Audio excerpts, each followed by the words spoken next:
Hello everybody, welcome back to my channel. Welcome back to my incredibly breaking out phase. This breakout is pooping on my day, but ironically we're going to be filming a foundation review today. The Dior makeup came out with a ton of their new like Backstage beauty products. I think, yeah, it's just Dior Backstage, and they came out with a face and body foundation. This is the new foundation and I really wanted to try it because, well, I don't know why. It's new, it's shiny, and I thought I would play with it, so I made an order on Sephora and ordered 2 shades of this, and I wanted to try it out for you guys today. Sit here in the morning, it's 9 a.m. I'm going to put the foundation on my face. We're going to do a couple of check-ins throughout the day, and it'll be a full try-on review. And it's kind of perfect, actually, that I'm having a breakout because this will be a true test for its coverage. I've got a Kofifi with a bamboo reusable non-plastic straw. I've got the Sephora explanation here. So this thing is 50 milliliters, 1.6 fluid ounces, which is more than your typical foundation. Foundations usually are 1 ounce. It's 50 bucks Canadian. Not sure about the US price currently. It is a matte finish and medium coverage, and it is also apparently buildable. It says to apply the first layer with your fingertips and then apply secondary and thirdly layers with a foundation brush. And it also truly is for body as well. It says to use a large blending brush on the body. So I think the reason why I was drawn to this so much is because I love so dearly the MAC Face and Body Foundation, and also Makeup Forever had their face and body foundation, but then they changed it and now it's like the water foundation or something like that. I don't quite recall, but it's the same name as the MAC one and it has the same principles, but it's a more intense coverage and also a different finish, so I thought that would be fun. I got 2 shades, the 2N and the 2.5N. I wanted to see which one suited me best and then I'd return the other, but I'm also going to Portugal. We'll probably be getting a tan, so if I do like this, it'd be really nice to have that on the trip. But anyway, this is the packaging. Super simple and really pretty. It says to shake well before use and apply it. So let us do that. Oh, it's a squeezy tube and it's already coming out. Look at it exploding. Okay, so I'm going to do as it says and apply it with the fingers first. I think the 2N will be best for me. The 2.5N looks a little bit dark, so I might actually return that depending on how this goes. But I'm just gonna take a little bit in between my fingers. I'm gonna get you guys closer here so you can see. It has that like primer silicone-y feel, which I'm not quite, I'm not really a fan of. But it does have a very soft matte finish. Oh guys, I don't know if I'm gonna like this. Oh dear, oh dear, oh dear. I'm gonna apply this first layer with my fingers and then I'll go in with a foundation brush after and see how it goes. I don't think a beauty blender will work well with this. Once it applies onto the skin, it definitely has just that natural skin-like finish. I get really blended in with my skin, but for that first second there I was like, whoa, that's looking hella streaky. I'm gonna take some on the back of my hand and use my MAC 170 foundation brush to see if I can build up this coverage. And it says to build up the coverage with a foundation brush, so I'm going to do as it says and try it. I don't know how I feel. I don't know. The coverage is definitely being built up. It has a really nice finish on the camera. I kind of look dead and sallow. It's just giving me, it really is matte. It's giving me quite a flat look on the skin, but at the same time I feel like for photos and whatnot, this would be a really nice finish to go for. This is such a painful zit. It's so deep underneath my skin, it's driving me crazy. So it does work well with both fingertips and the foundation brush. And this was actually a perfect match for my skin.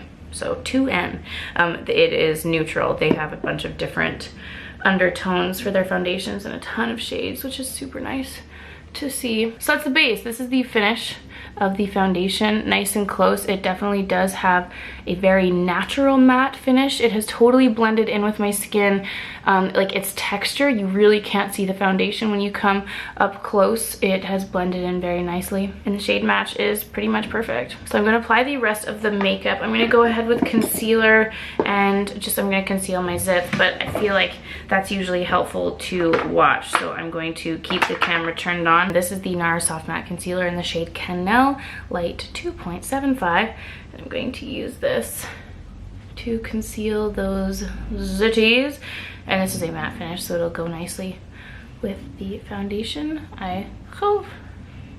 I'm not going to conceal too much. Like, I won't go all under the eyes like I normally do because this one really does have good coverage, but I'm also feeling I'm feeling a little bit of tightness around my face. I'm experiencing a little bit of that tightness, but it's not like an uncomfortable dryness so far. We'll have to see how it sets, but I don't think I'll need any powder, and I'm not gonna go too much in the inner corners. I might actually take my RMS Beauty Uncover Up Concealer. This is the shade 22, and I might just take that a little bit underneath my eyes to give them a little bit of brightness and a little bit of life. Just pat that lightly right onto the bag where the darkness is, just to give it some life. Anyway, this is the base complete with the foundation and the concealer. I'm not going to use powder, as I said, but I did want to show this part because I also picked up 2 of the Dior Backstage palettes that they came out with. One is a contour palette and one is a glow face palette, so we'll see how they are. I was really excited about these. They looked super beautiful. I do wish, again, that they had split it up between skin tones, because there's some shades in here that I won't ever get use out of like that, but I think that the depth variety in here is really beautiful. So I wanted to try it out here for you today. These 2 are shimmery and these 2 are contours. I'm not entirely sure. Let's open up the face glow face palette to see what the difference is, because yeah, this is the highlighting palette. So these are the 2 highlights and these are the 2 blushes. Pink blush, bronze blush. I mean, they look beautiful. Let's swatch this gold here. That's a really, really nice highlight. I like the gold, but I wish I could just buy the gold individually. I am blabbing. I'm gonna go ahead and dip into this contour shade. I might use my Burberry blush brush to contour today.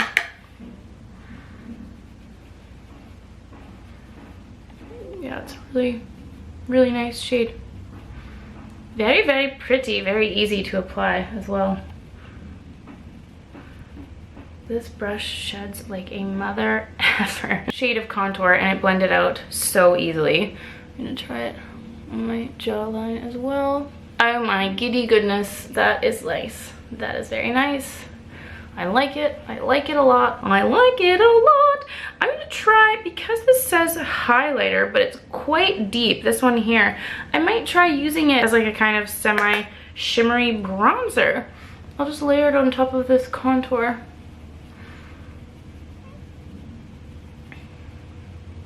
Oh yeah, I like that. It's definitely more just fully cool toned. I like my bronzer to be a little bit more warm, but I mean, it does say it's a highlighter and not a bronzer. I was just seeing if it works, so don't judge it too harshly by what I've just done on my face. I think I need to go in with a little bit of a warmer bronzer, so I'm going to take the Becca Sunrise Waves just to give it a little bit more of a shimmer, a little bit more warmth over top. But as a contour palette, that is super, super beautiful. That contour shade was really nice. I think in terms of bronzer, that was not a good call for me to do. I don't think that worked so well. I'm just gonna go around with my foundation brush. I'm still feeling pretty tight, pretty dry around this area. I'm gonna see how that settles in, because sometimes when you apply a foundation, it'll settle in after a little while and you won't feel that tightness anymore. If you can see here, it's settling into my smile lines here.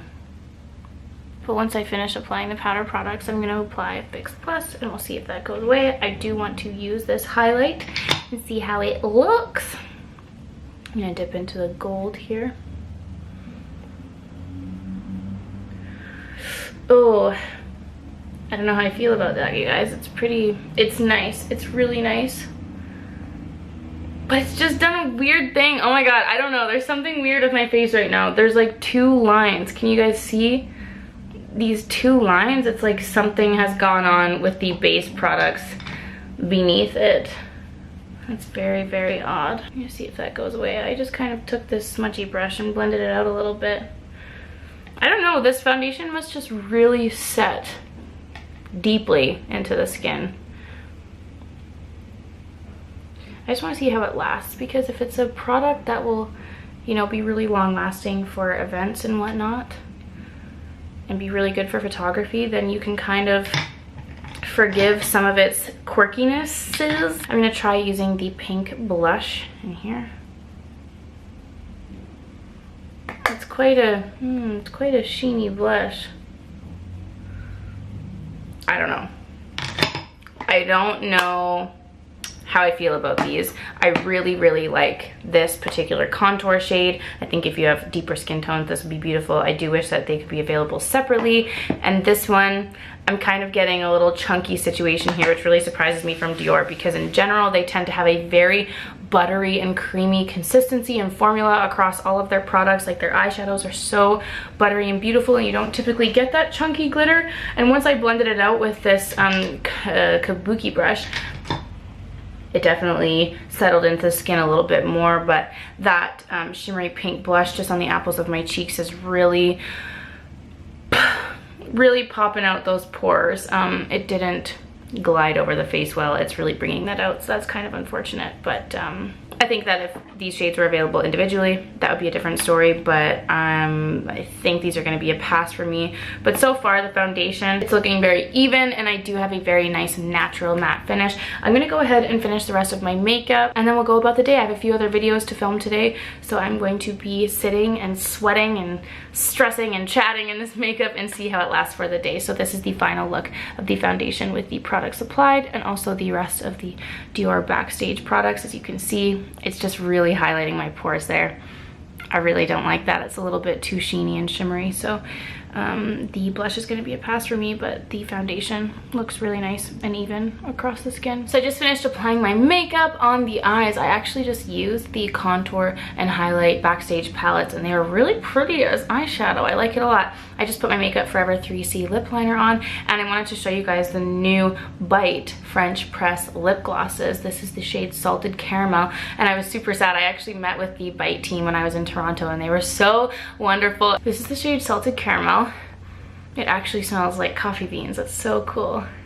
They're really beautiful, creamy gloss. I think they're a little bit more and creamy than the Lush Fruit lip glosses were. The Lush ones, I feel like I have to say that, because if I just say Lush, then it sounds like I'm saying Lush. So the Bite Beauty Fruit lip glosses were a little bit more thin, and they had a little bit more of a glass texture. This is quite creamy, but still just a nice, slight, glossy look to the lips. I really like that. So that's Salted Caramel. I figured I'd show you guys that, because that's also a new product, and they're really beautiful. And this is the finished makeup. I think it's a really nice filming face. Like, this foundation does have that nice, thick, buildable, but natural matte finish on the skin. It's really nice. The tightness has gone away. I sprayed a little bit of my MAC Coconut Fix Plus on, and it kind of just helped to settle that feeling around the lips. Those fine lines have gone away since. This blush is still driving me crazy. It's still really sheeny right there. It's like a silvery sheen that's really bringing out my pores. But the foundation as a whole is really nice. So I'm gonna go about my day. I'm gonna go film some videos, and then I will check back in with you guys later to see how the foundation has held up throughout the day. Hello, everyone. It is now 4:57 p.m. This has been on my face for a very long time. It's been a very sweaty day. I don't have air conditioning, fun fact, in my apartment, so things get really sweaty in here. I have a constant fan going in the corner. But I just have to say, I'm gonna come into the natural light here. I am shockingly impressed with how this foundation has not moved on my face. This said, I feel like I've been itching it, so I can't really say much for that. But my chin, I touch a lot. I often sit on my chin. I also had a nap today. If you guys know, like, when you're laying on the pillow, often things get a little smudgy, but this didn't budge at all. Look at, like, even the contour and the horrific blush is still totally intact, except there's a little smudge there. I must have itched something. But the foundation has lasted so well. If anything, the concealer kind of failed, because I had the concealer on these bad boys and it rubbed off, but everything else is so intact. I'm so impressed. The tightness really did go away. Oftentimes if a foundation is really drying and I feel that tightness off the hop, it'll either go away or it'll get way worse, and I'll just be like cracking the whole day. But I haven't experienced any intense dryness with it. It really settled into the skin, and I'm super impressed with the coverage and how it's lasted. I would say that this is definitely not an everyday foundation for me, because it is more intensely covering on the skin. But if you have a really bad breakout that you're wanting to cover up, or if you have an event and you need some kind of long-lasting foundation, this is seriously amazing. The fact that I've been sweating my whole balls off all day, and I haven't haven't had to powder once. I didn't even powder to set this in. Like, this is it, and I normally get a super oily nose. So impressed. So impressed. I wanted to do a little mid check-in just in case things get a little slippery by the end of tonight, but I will do a check-in hopefully before it gets too dark out. At the end of the night, I'm gonna keep this on probably for another 3 or 4 hours, so it'll really, a true test will be seen. But this is now 5 p.m. This is going 8 hours plus on my skin, and I am so impressed. I haven't touched up anything, you guys. In a couple of hours for the final check-in. Hello! It's the final check-in. It's currently 9:17 p.m. I've had a couple glasses of wine, so my lips are probably a little purple. I feel like this is very common when I do foundation reviews. I always end up drinking wine of some kind, but that's fine. Yeah, okay. Well, so an update on my face. I have fully picked at that, and you can see where like my finger indent is, and I've also picked at that. So just for my final thoughts for this foundation, for myself in particular, who likes a lighter base, something a little bit more dewy, this is not going to be a go-to for me for every day. However, for a long-lasting foundation, if I want an event, if I don't want to have to worry about powdering, I want something that's going to stick on my face for the whole day, this is it. This is beautiful. Definitely would suggest using a moisturizing base underneath it, like the Smashbox Primerizer if you have more dry skin. But for oily skin, I'd be so curious. To anyone who has oily skin, please let me know if you have tried this and what your thoughts are, because I imagine that this would be so good for oily skin because it completely prevented any of my oil spillages happening. Meryl, you're a freak! Did you guys hear that? Could you hear her scuttle? She's psycho. So that, my friends, is the Dior Face and Body Foundation. I just realized that I didn't put this on my body, and I should have, because that would have been a full, intense review. But just the face for today. I'm really impressed, and I will continue to use it. And if anything changes, obviously I will let you guys know. But I'm very impressed with how it wore today. And let me know your guys' thoughts in the comments down below if you have tried it as well. And that's gonna be it for me today, you guys. I hope that you enjoyed this review, and I will see you all in my next video. Bye!